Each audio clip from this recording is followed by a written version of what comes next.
Dear friends, now my topic is astrodowsing and solution finding. I keep on receiving many calls from my friends. They are requesting me repeatedly because they're interested to know about method of solution finding and how it is possible. So today I have decided to disclose my style of working and my liking and what is my modus of operandi. Initially, I used to work for maximum individuals, but I've seen when one person is little confused or little in a disappointed state in his personal life, he doesn't believe one person. So naturally, he goes to many places and trying to get many advices. So it is very difficult for that person to stick with one particular subject to that particular moment. मुझे ये लगा कि मैं जितना sincerely कोई इंसान के लिए काम करता हूँ, वो इंसान को हमेशा वो दिखाई नहीं देता, क्योंकि मैं घर पे बैठ के मेरा काम करता हूँ. ये कोई पूजा नहीं होता, ये कोई तंत्र मंत्र जादू टोना नहीं है. ये एक फ़ोटो और डीएनए, वाटर, ऐसा काफ़ी सारा चीज़ों के ऊपर डिपेंडेंट है, जिसके ऊपर फोकस करके देखना पड़ता है स्थिति क्या है. नेचुरली उसमें क्लाइंट का इंटरेक्शन होने का चांस नहीं मिलता. उनके आंखों से आके वो देख नहीं सकता मैं क्या कर रहा हूँ. तो नेचुरली उनको कभी कभी ये लगता है कि हाँ, किसी ने कुछ कर रहे होंगे, लेकिन ये सब तो नेचुरली हो रहा है.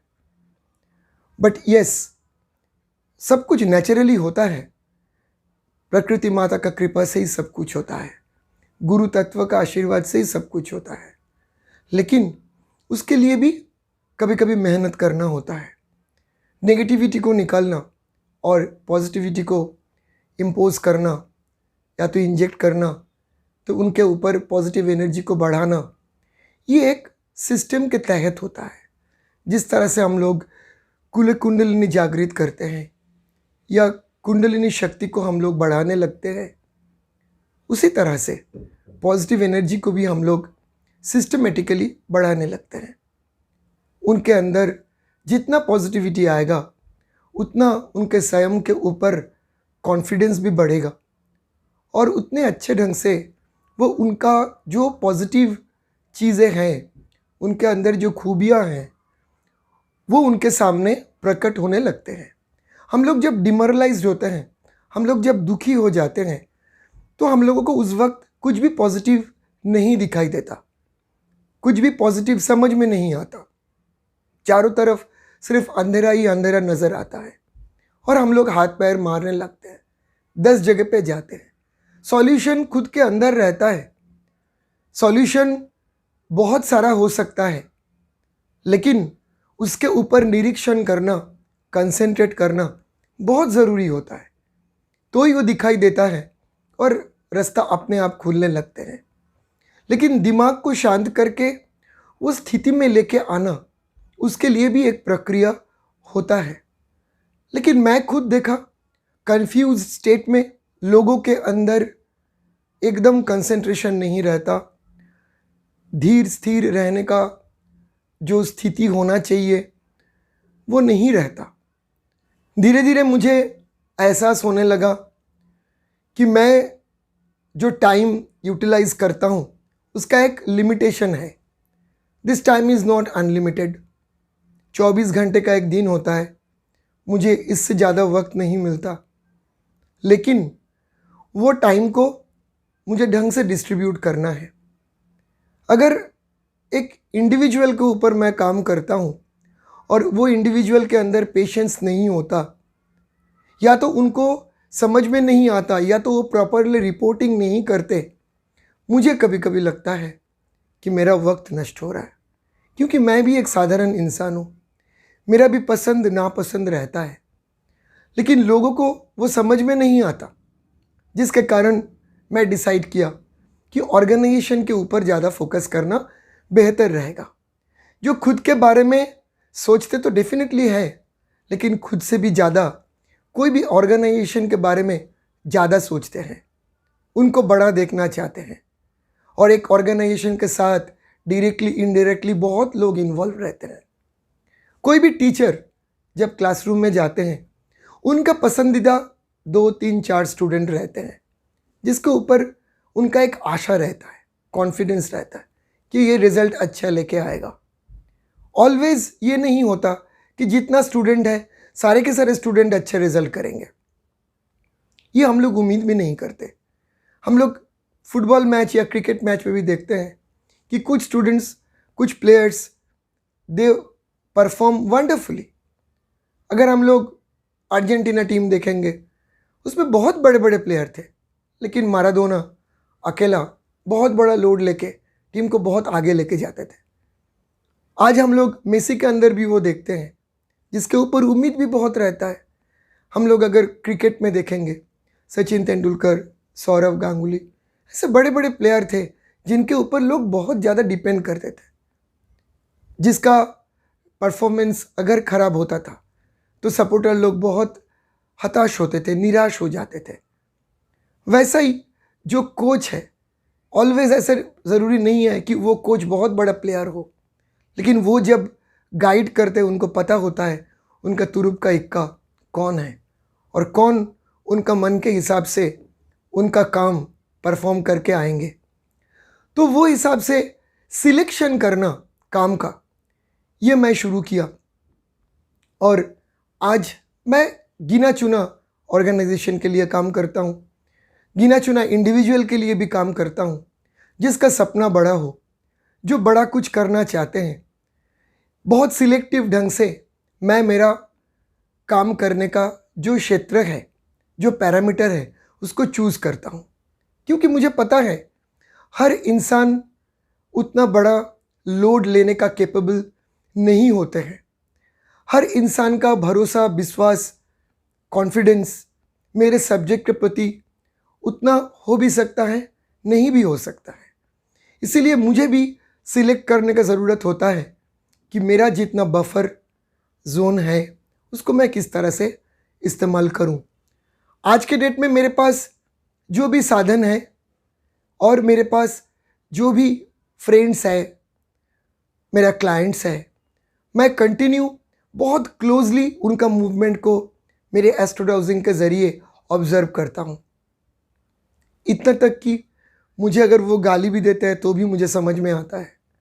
मेरे ऊपर अगर उनका कहीं भी नाराज़गी पैदा होता है तो भी समझ में आता है, क्योंकि ये मेरे लिए पॉसिबल नहीं है सबके साथ कंटिन्यू बातचीत करना, कंटिन्यू कम्युनिकेट करना। मैं काम में बिलीव रखता हूँ, मैं कोई सब्जेक्ट का सेवा करता हूँ, उनका पूजा करता हूँ, वो सब्जेक्ट का मैं एक पुजारी हूँ। तो इसीलिए अगर ज़्यादा मैं कम्युनिकेट करने लगूँगा तो मैं काम की तरफ ध्यान नहीं दे पाऊँगा। लेकिन मिसअंडरस्टैंडिंग पैदा होता है, क्योंकि लोगों को ये देखना मुश्किल होता है जब मैं काम कर रहा हूँ, कितना टाइम लगता है, कितना उसमें कंसंट्रेशन डालना होता है, एक एक पॉइंट को निकाल के उसको सॉल्व करके उसको आगे लेके जाना होता है। तो हम लोग जब ऑब्जर्व करके देख लेते हैं कि तकलीफ आप जो बोल रहे हैं, कोई भी फ्रेंड या कोई क्लाइंट अगर सामने जो विषय के ऊपर बात कर रहा है, स्थिति सिर्फ उतना तक सीमित नहीं रहता, उनका बहुत डीप तक उनका एक प्रॉब्लम, उनका जड़ बहुत दूर तक छुपा हुआ रहता है। मान लीजिए कोई अगर एक बंदा आके मुझे बताया कि कोई गुंडे ने आके उनको मारा, या तो गुंडे ने आके उनके ऊपर अटैक किया। ये एक मामूली स्थिति दिखाई देता है कि कोई पॉलिटिकल झड़प हो रहा है, जहाँ कुछ गुंडे लोग एक दूसरा पॉलिटिकल पार्टी का किसी को अटैक कर रहा है, उनको तंग कर रहा है, उनको तकलीफ दे रहा है। तो उस वक्त हम लोगों को देखना पड़ता है कि किस स्थिति में वो चीज़ हुआ। तो पता चलता है उसमें बड़े बड़े पॉलिटिकल लीडर ओपोनेंट का वो जुड़े हुए हैं और उनको संरक्षण दे रहा है डेफिनेटली प्रशासन। प्रशासन कहीं ना कहीं लॉयर लोगों के साथ भी कनेक्टेड है और इस तरह से कोई ना कोई उनको बचा लेते हैं। पॉलिटिकल शेल्टर है और कोई ना कोई लॉयर जाके कोर्ट में फाइट करके उनको निकाल के लेके आते हैं। तो अगर इतना देखेंगे कि कोई एक पर्टिकुलर बंदा आके किसी को अटैक कर रहा है, मामला इतना तक सीमित नहीं होता। कई बार हम लोगों ने देखे हैं जो गुंडा हम लोग बोलते हैं, जो आके सामने वाले के ऊपर हावी होता है, जो आके सामने वाले के ऊपर अटैक करते हैं, वो बंदा बेसिकली बहुत डरपोक होते हैं, लेकिन उनका ये साहस रहता है कि मेरे पीछे पॉलिटिकल हाथ है, बहुत बड़ा पॉलिटिकल कोई बंदा है जो मेरा रक्षा करेंगे। अगर मेरे अगेंस्ट में पुलिस के सामने भी कोई जाएगा तो वो केस उधर रजिस्टर नहीं होगा शायद, या तो कोई ना कोई लॉयर आके मुझे बचा लेंगे। तो वो कॉन्फिडेंस के ज़रिए वो गलत काम करने लगते हैं। तो एक छोटा सा कोई जो प्रॉब्लम है वो उतना तक सीमित नहीं होता। जब हम लोगों को उसका अध्ययन करना होता है तो हम लोगों को उसके तह तक जाना पड़ता है, इसके बाद हम लोगों को उसको सॉल्व करना होता है। तो ये काम बाहर से देखने में जितना इजी लगता है उतना इजी नहीं है। सॉल्यूशन फाइंडिंग के टाइम में बहुत कीमती चीज़ यूज़ होता है और उसका बहुत कॉस्ट होता है, बहुत खर्चीले उसका रेमेडी है। Style of working is little expensive, लेकिन इधर मिसअंडरस्टैंडिंग पैदा होता है। कोई सोचता है कि इतना ज़्यादा पैसा हम लोग कैसे इनको दे दें। तो इसीलिए इंडिविजुअल का काम करना या जिनका कॉन्फिडेंस लेवल कम है उनके लिए काम करना बहुत मुश्किल होता है। लोग कभी कभी गलत आकलन करते हैं क्योंकि ये बहुत एक्सपेंसिव है, इनके पास काम करना बहुत मुश्किल है। एक्चुअली ये सब्जेक्ट एक्सपेंसिव है।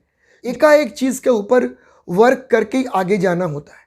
ऐसा नहीं होता कि कोई भगवान का फोटो है, कोई विग्रह है, कोई मूर्त है, उसके सामने हम लोग पूजा या यज्ञ कर रहे हैं। ये एक साइंटिफिक प्रोसीजर है।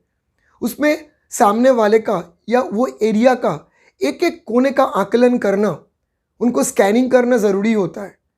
इसीलिए हम लोगों का काम बहुत कठिन काम होता है, बहुत सोच समझ के काम करना पड़ता है और हर काम रिसीव करना ये भी मुश्किल होता है क्योंकि काफ़ी काम ऐसे भी होता है जो मेरे दायरे में नहीं होता, क्योंकि I am not omnipotent, omniscient, omniseeing. जिसका मेरिट रहता है वो काम का सॉल्यूशन करने का हम लोग प्रयत्न करते हैं। ऐसा नहीं है कि हर काम में सक्सेस मिलता, लेकिन वो काम के लिए भी ट्राई करना कोई गलत नहीं होता अगर वो काम के पीछे कोई शुभ कार्य निहित होता है। डॉक्टर भी कोई काम करता है, हर काम उनका सक्सेसफुल नहीं होता, हर मरीज़ का प्रॉब्लम सॉल्व नहीं होता। इसका मतलब ये नहीं होता कि वो काम करना छोड़ दे या कोई प्रॉब्लम सामने आए, कोई मरीज़ सामने आए, उनको ये रिफ्यूज़ करे।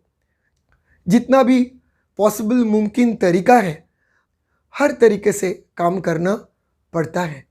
मैं भी करता हूँ, मेरा भी सक्सेस स्टोरी होता है, मेरा भी बहुत सारा अनसक्सेसफुल स्टोरी भी होता है, लेकिन इसके ऊपर निरंतर काम करना होता है।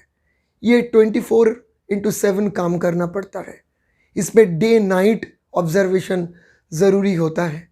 तो नेचुरली जितना इजी ये काम दूर से लगता है, जितना इजी मैं कोई प्रॉब्लम के बारे में बात करता हूँ, तो उतना इजी नहीं है उसका डिटेक्शन।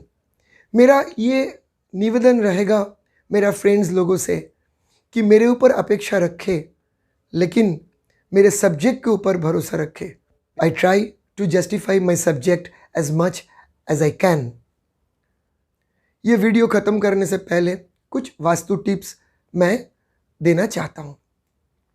आपका घर का उत्तर और पूर्व दिशा जितना खुला खुला रहेगा उतना ज़्यादा पॉजिटिव एनर्जी आपके घर के अंदर आएंगे।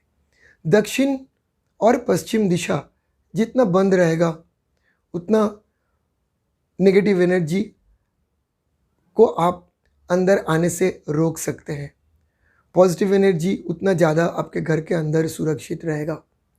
और हमेशा मैं रिक्वेस्ट करूँगा कि घर के अंदर जितना भी पॉजिटिव एनर्जी वाला चीज़ें हैं, फ़ोटो है, जहाँ से आपको प्रेरणा मिलता है, वो उत्तर या पूरब दिशा में रखें। जो गुज़र जाते हैं उनका फ़ोटो दक्षिण दिशा में रखें। कोई भी भगवान जी का फ़ोटो या मंदिर उत्तर पूरब दिशा में करें।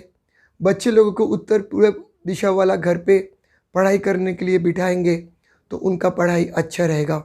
पढ़ाई करते वक्त उत्तर के तरफ या पूरब के तरफ अगर दिशा करेंगे, वो ब्रेन में अच्छे ढंग से रजिस्टर होता है। पढ़ाई करते वक्त सामने दीवार नहीं होना चाहिए, पीठ दीवार के तरफ होना चाहिए। वह दक्षिण या पश्चिम दीवार के तरफ टेक देके अगर कोई बैठ के पढ़ाई करता है, वो पढ़ाई में बहुत अच्छा सक्सेस मिल सकता है। आप लोगों ने पेशेंस के साथ, धीरज के साथ मेरा वीडियो को देखा, इसके लिए मैं आभारी हूँ। Thank you.